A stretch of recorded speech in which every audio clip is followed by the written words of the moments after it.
this cube can capture about 40 to 50 tons a year.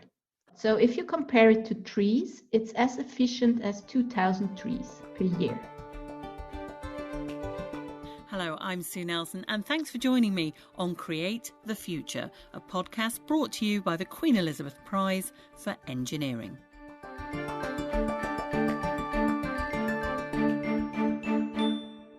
Climate change is recognised as a serious threat to our environment, food security and the global economy. And engineers around the world are playing a role in trying to mitigate the increase of greenhouse gases.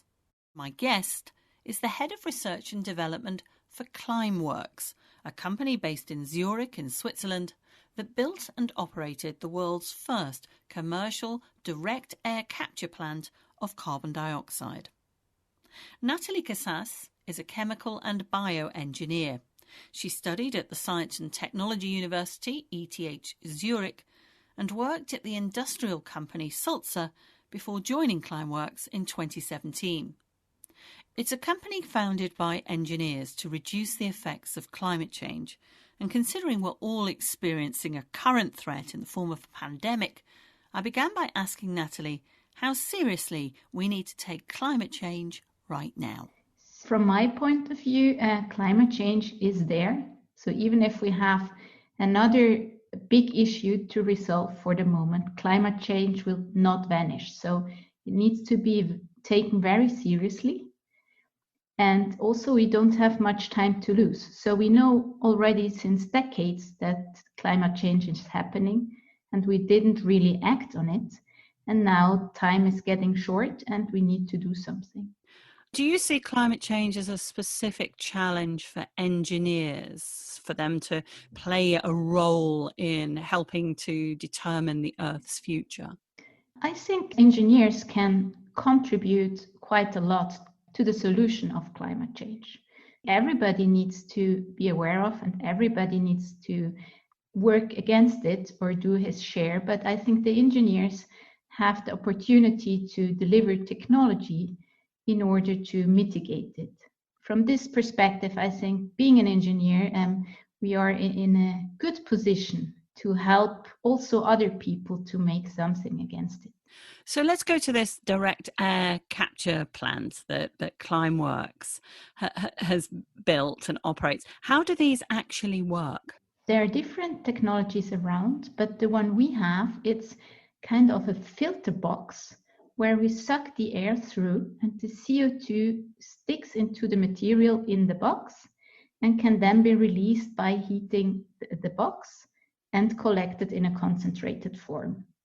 So it's kind of a two-step process. First step, we get air into the box, we collect the CO2, and then in a second step, we heat it up, CO2 is released and can then be collected.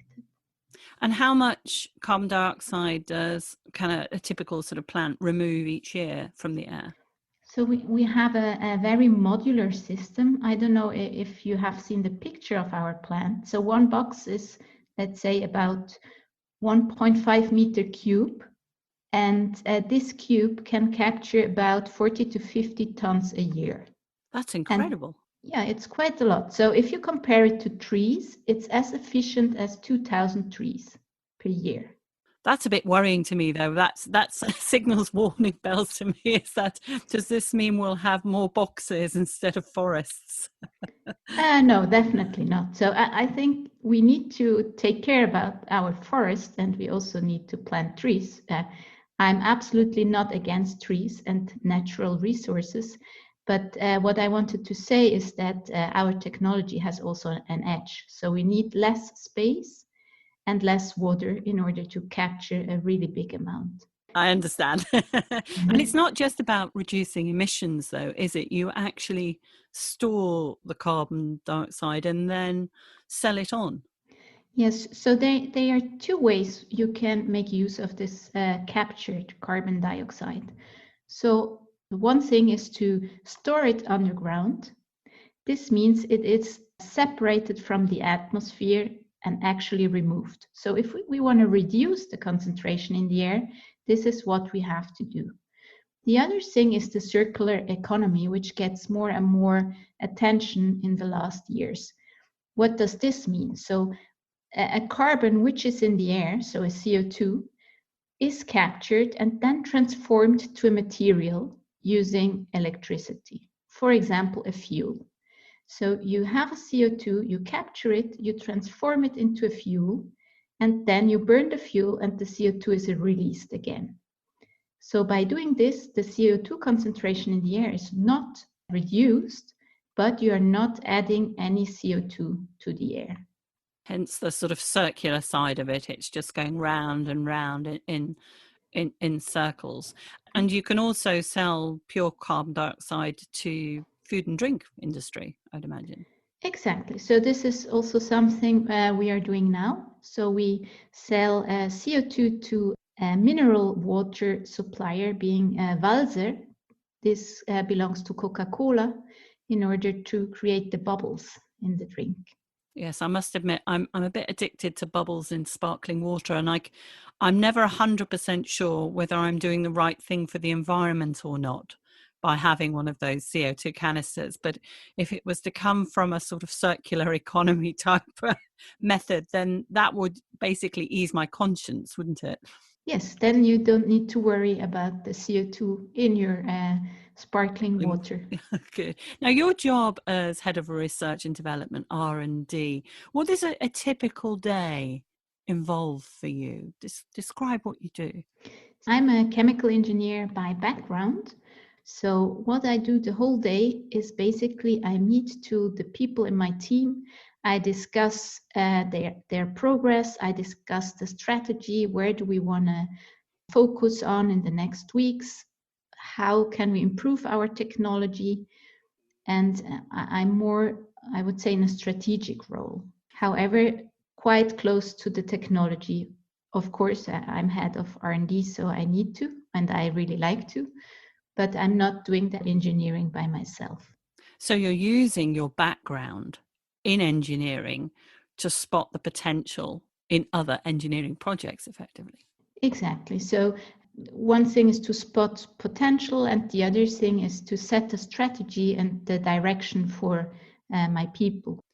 And can you tell if someone's project idea is likely to fail or succeed sort of immediately, or do they always take work? This is difficult to say. So I think if they are trained people, the ideas normally are already well thought through. So they're not coming up with very crazy ideas, which you can immediately tell that this would not work. So I think normally if a new idea is on the table, we set us, for example, 2 weeks to get a bit deeper into it and to analyze the risk and the upside or the potential of the idea. And then we decide if we put more time and money on one or the other idea. And are all the ideas that you're looking at all related to climate change? Yes, so the ideas I'm looking at during my working day or in my job are all related to climate change and even more precisely to DAC, so to our direct air capture technology. And do you see this, what sort of future do you see for this in terms of a time scale for more countries to be using this technology? I think it will be deployed, and it will be deployed rather quickly. I'm also talking to customers and I'm giving speeches at conferences, and I realized that in the last years, so let's say the last 2 to 3 years, there is a really big momentum on the topic. So more and more companies and also countries realize that there is a big need for action now, and they want to do something. And since direct air capture is one of the few technologies which can actually take out CO2 of the air and reduce the CO2 concentration, we have quite some attention and also a lot of support. That's great. Now, let's go to your career. You studied chemical engineering at ETH Zurich, And that's, I was reading about it, and it was saying, it was established in 1855. Is this part of Switzerland's engineering establishment, so to speak, in terms of academia?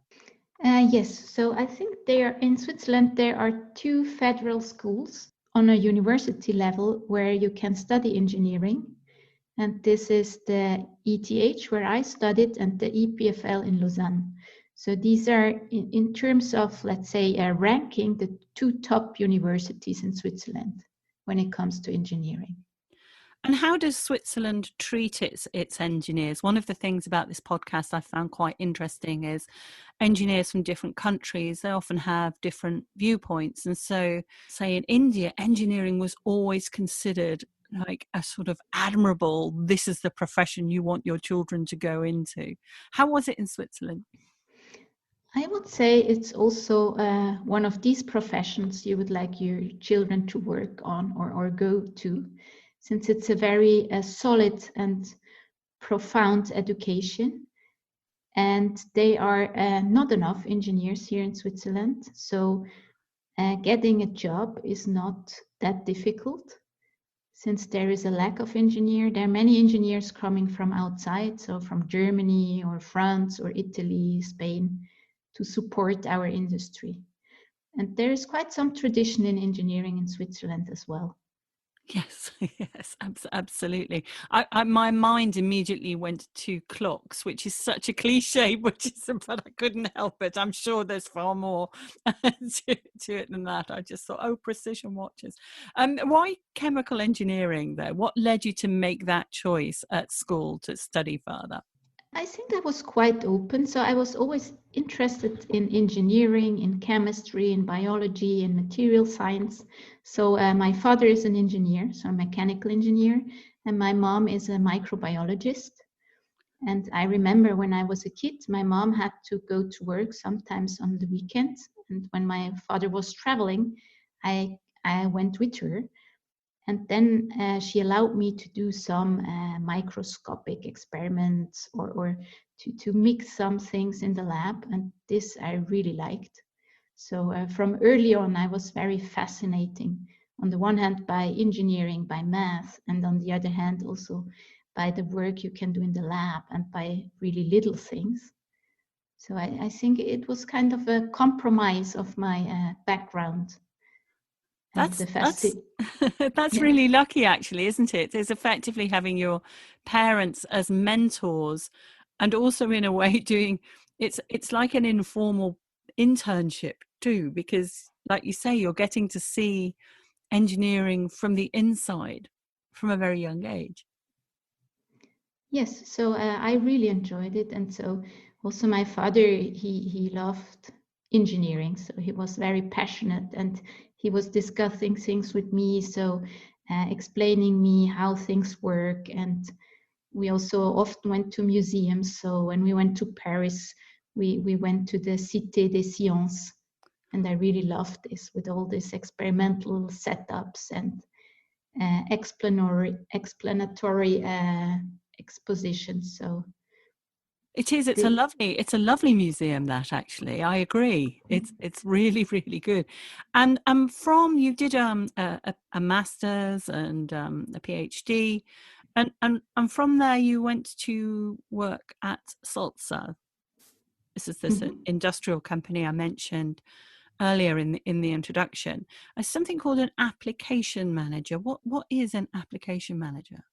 So I think there are many different application managers in the job sphere, but at Solzier, as an application manager, I was responsible for a technology or a process, and in my case, so I was responsible for several processes, but one of them was the CO2 capture. And this means that in the area I was responsible for, which was EMERA, so Europe, Russia, India, and Africa, all customers looking at these technologies were talking to me. So I had to help them to find a good solution, a good process for their problem. And I also had to understand their needs. So if a customer had a specific problem which we could solve with a specific product, I had to bring this into the R&D department and discuss with them how we could develop this. So this was a very interesting and also diverse job. So at the interface between R&D and the customers. I can see how that leads perfectly to your current job. What did you learn then while you were at Saltzo? What would you say were the sort of lessons that really stood in good stead for working as head of R&D now? One thing I learned, so coming from academia after 4.5 years of PhD, I was really technology driven. And I always thought, okay, the best technology will make it. And then if you get released, let's say, to the real world, I had to realize that sometimes something is best from a technological point of view, but the customer is not interested. Maybe it's too expensive, maybe it's too fragile, maybe it's too complex. And I think I learned a great deal of pragmatism. So I really learned to find like a compromise between technology and also needs of customers or the need of the product.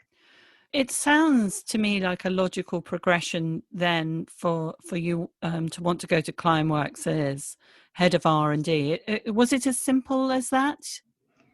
Yes, so I think my reasoning was a bit on the CO2 capture. So I did my PhD on CO2 capture as well, so by means of adsorption. And after my PhD, I really wanted to have my ideas and my designs being built. So I really wanted to have something out there which is big, which you can look at and see that all the thoughts you have put into it are actually being put in place.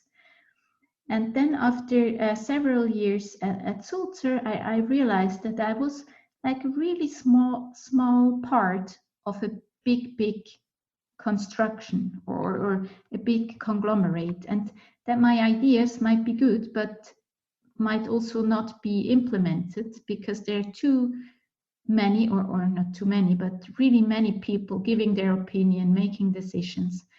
So going back to a smaller company like Climeworks, which is a startup where I have much more to say or I can much more contribute to the shape and the way things are done, was really appealing to me. And you mentioned Climeworks being a startup, and this is a startup set up by ETH Zurich. Yes. It's lovely that you've come back full circle. Yeah. The two founders, Christoph and Jan, they were doing their PhD at the same time as myself at ETH. I think in the same building, but not on the same floor. So I knew them from sight. And I was in contact, let's say in loose contact with them throughout the last years, also when I was working at Solzier. And we had quite some discussions if I should join them or not. And after this 4.5, 5 years at Solzier, I really felt that now is the time that I would like to join. It's not just a young company then, it's also a relatively young team of engineers working on it, which sort of complements the fact that we're dealing with, in terms of operationally, a young technology. We are a very young team, and the company now, we had the 10th anniversary last year, so it's not that young anymore, but still.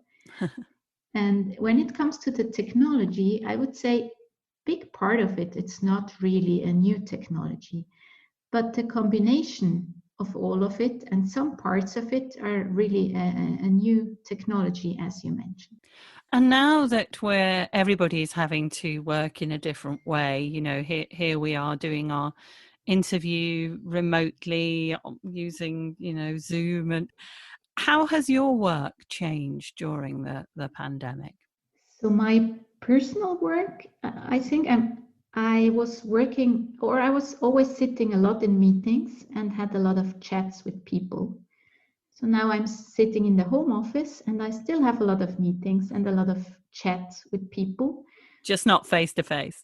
just not face to face. I think it's a bit more exhausting because you need to really make the effort to contact the people. You don't meet them in the corridor. So all this social interaction is not there. So this is, I would say, for me, the biggest impact I have. The actual work which I need to do, I can do it perfectly from home. So in this respect, I don't have that much changes. And what would your advice be to younger engineers or those thinking about studying engineering? What would you say to them they should either consider or think about, or in terms of personality or ideas or technology? I often advise people who are thinking about doing journalism, for instance, as in terms of, is it really what you love doing? Because if you don't, and you don't persist and take the knockbacks, you will find it really difficult. It could be anything. No, that's a good point. So I had an interview with 1% engineer some time ago, and they asked me a similar question. And what I said is that I think you should do something you're passionate about, irrespectively what you're doing. Because if you're passionate about something, you are also good at it, normally. Or you are really eager to spend time to get really good. And I think engineering, it's a hard education. So you need to study a lot. At least we have to do this at ETH, and I guess most engineering schools are more or less the same. It's pretty time consuming, and you really need to have the passion for it. If you don't have it, then it might get a bit tough and also consuming. Yeah, I think you're right about the hard work as well. I think my son is studying engineering, and even with no in-lab work at the moment because of pandemic restrictions, him and his fellow engineering students are still working really, really hard. It's a lot of hard work. So how do you relax then? So I love spending time with friends, family, and I really like to go outside. So here in Zurich, we have a wonderful lake. So I do sailing. So I love to be on the lake, in the lake, around the lake. So this is for me a perfect way to recharge my batteries and to get my mind free of all the thoughts I had during the week. That sounds absolutely perfect. And I also like the fact that as a technology that you're working on, which is, helping our climate and clearing the air, it's the one thing you do associate with Switzerland as well, is beautiful, clean air. Nathalie Casas, thank you very much for joining me on the Create the Future podcast.